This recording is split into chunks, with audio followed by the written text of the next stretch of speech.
In today's video, I'm going to teach you how to change eye color in Photoshop. First, open Adobe Photoshop and load the photo you want to edit. Once your image is on the canvas, head to the Layers panel. At the bottom, click the Adjustment Layer icon, the one that looks like a half-filled circle.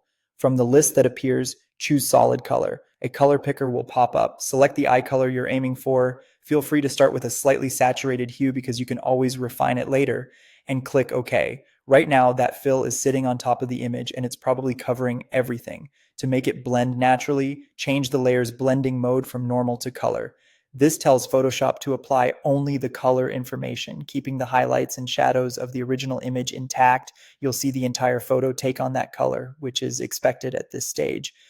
Next, look at the layer mask that was created with the solid color layer, the white thumbnail beside the color swatch. Make sure the mask is selected, then press Command+I to invert it. On Windows, that's Control+I. The mask turns black, which hides the color completely. This gives you a clean slate to reveal the color only where you want it. Zoom in to the eyes so you can see the iris clearly. Select the brush tool and set your foreground color to white. Use a soft round brush for a smooth, natural edge. With the mask still selected, begin painting over the iris, the colored ring, avoiding the pupil and the whites of the eyes. As you paint with white on the mask, the color reappears exactly where you brush, instantly changing the eye color while preserving detail. Adjust your brush size as you go to follow the curve of the iris and stay inside the boundary.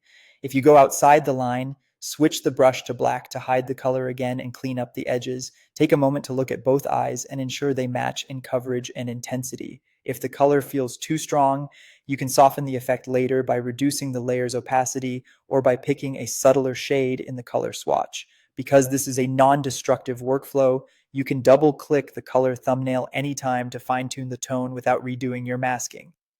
And that's it, an easy, flexible way to change eye color in Photoshop while keeping the photo realistic. If you found this tutorial helpful, don't forget to like this video and subscribe for more Photoshop tips and tutorials.